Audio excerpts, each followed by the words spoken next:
Angel trust કોઈ પણ જાતના ધર્મ, જાત, સંપ્રદાયના ભેદભાવ વગર કામ કરતી અમારી એક અદ્ભુત સંસ્થા.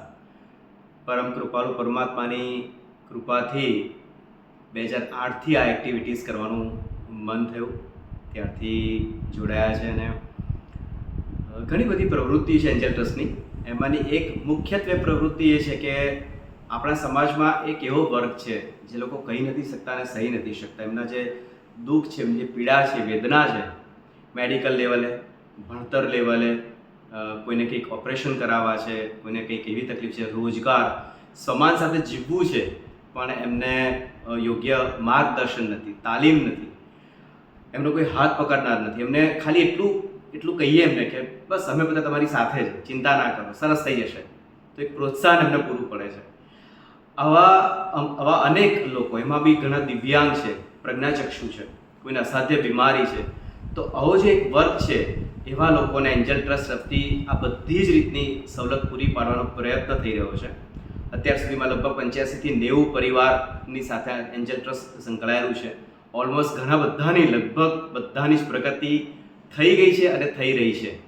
એ લોકોમાં મુખ્યત્વે એ લોકોને ઓપરેશન ને બધાથી જે બીમારી, જે ડૉક્ટર લોકોને, તો એ ડૉક્ટર મિત્રો બી અમારા ઘણા બધા છે, જે ડૉક્ટર મિત્રો અમને સરસ એક સાથ આપે છે. બીજા બધા મિત્રો, જે કલ્યાણ મિત્રો છે, એ લોકોનો સાથ સહકાર મળી રહ્યો છે. અને અત્યાર સુધીમાં લગભગ 75થી 80 ઓપરેશન જેવું શક્ય બન્યું છે. અનેક બાળકો ભણી રહ્યા છે, ડૉક્ટર બની રહ્યા છે, એન્જિનિયર બની રહ્યા છે. સો સરસ એ રીતે એમનો વિકાસ થઈ રહ્યો છે.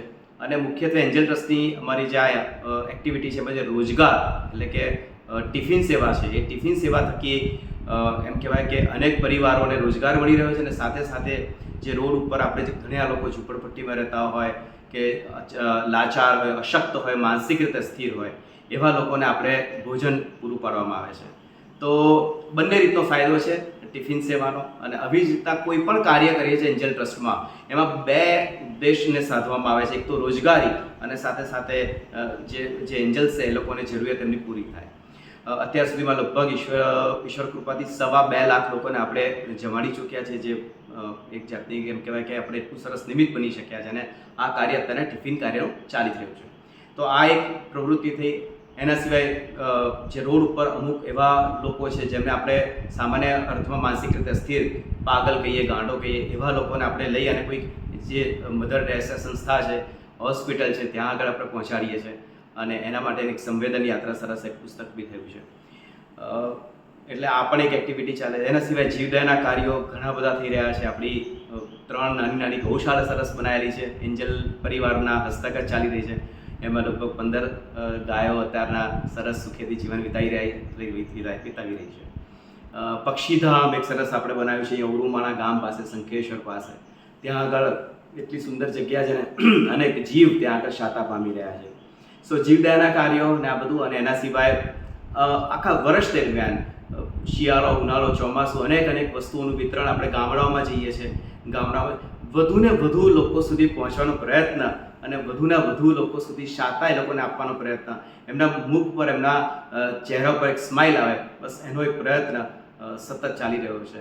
અને આની સાથે સાથે ક્યારેક મને પૂછવામાં આવે કે મારા પોતાનામાં, તો મને એમ થાય કે એક અંધકારથી ઉજાસ તરફ જે એક સફર હોય, એ સફરનો મને બસ પરમાત્માની કૃપાથી એક પ્રયત્ન મારા પોતાનામાં બી થઈ રહ્યો છે. મારા પરિવાર, એ લોકોનો સહયોગ, સાથ સહકાર, અને એમ કહેવાય કે એક સુંદર પરમાત્માની ભક્તિ છે એન્જલ ટ્રસ્ટ.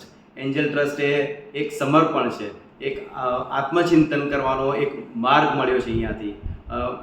એક આત્મા પરમાત્માની દિશામાં કેવી રીતે જઈ શકે એનો એક પ્રયત્ન છે. સો ઘણી બધી એક્ટિવિટીઝ ચાલે છે, પણ એ બધું એક જાતનો એક વ્યવહાર ધર્મ સમજી અને નિશ્ચય ધર્મ એટલે કે આત્મા સંબંધી જવાનો એક સુંદર ભગીરથ પ્રયાસ છે. જે કંઈ થઈ રહ્યું છે એ ઈશ્વર કૃપાથી થઈ રહ્યું છે. બસ એના માટે પરમાત્માનો